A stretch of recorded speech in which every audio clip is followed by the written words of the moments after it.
Not a soul down on the corner, that's a pretty certain sign. Those wedding bells are breaking up that old gang of mine.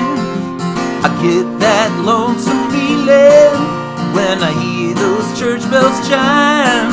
Those wedding bells are breaking up that old gang of mine.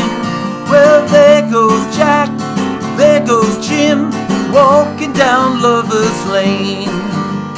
Now and then we'll meet again, but they don't seem the same. I get that lonesome feeling when I hear those church bells chime.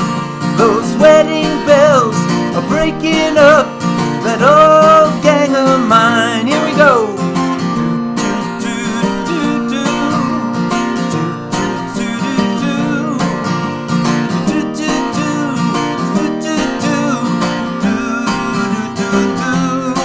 Well, there goes Jack, there goes Jim, walking down Lover's Lane.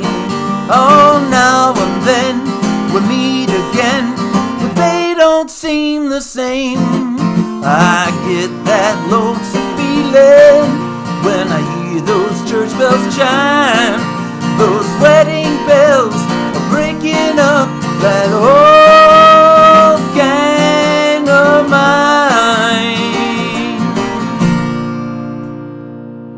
Hey folks, it's going to be a guitar lesson for Wedding Bells Are Breaking Up That Old Gang of Mine. This is the George Harrison cover version. George recorded this during the sessions for All Things Must Pass. We have a nice release version now on the new 50th anniversary box set. I really love this tune. I've got to say, as far as I know, this is the oldest written song I've ever performed on my channel. I believe it at least was published and released in 1929, the original version of Wedding Bells. And there's been so many versions along the way. John and Paul have commented on this song, and George recorded his version, at least in a jam session, which I think is great. I'm so glad we have it. So I was excited to post this one. Let's get into the lesson now. I have the guitar in standard tuning. I'm using a capo on the 3rd fret.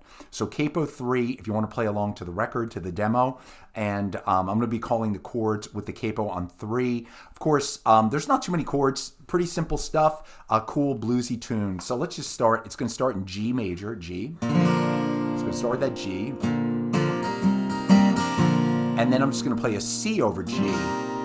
So a G, and then C with the G bass note.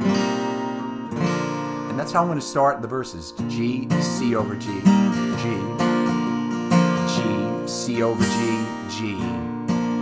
Not a soul down on the corner, there's a pretty certain sign. Those, now a C, a full C. Wedding bells, back to G. A breaking C, back to G. That A7, old gang of mine, D.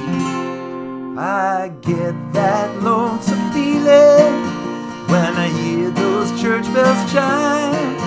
Those C, G are breaking up G. That C, gang D, a D of G.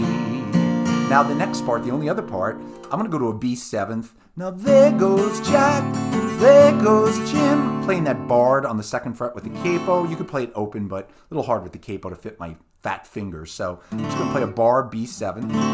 There goes Jack, there goes Jim, E minor, walking down Lover's Lane to an A7th. Now and then we'll meet again, but they don't seem the same. I'm going to play a D7th there, C7 shape at the 3rd fret. You can play that or D, whatever you want to play. And then I kind of G back.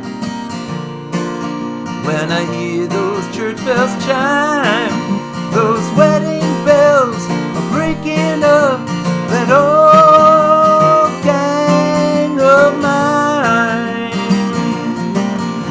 So on the old, this time you hold the C, that old D, gang of G, mine. That's it, folks. The Wedding Bells are breaking up that old gang of mine, written, I believe, in 1929, recording by many artists, but most important for this channel, George Harrison, again, recorded this during the All Things Must Pass sessions, kind of as a jam session. I don't think he was ever seriously going to release this. I think it was for fun, but it really sounds great. I love listening to it. I'm glad we have it, and I'm very happy to post a lesson for it. So folks, again, just remember, capo on the 3 if you want to play along to the record. Everybody stay safe. I'll see you soon.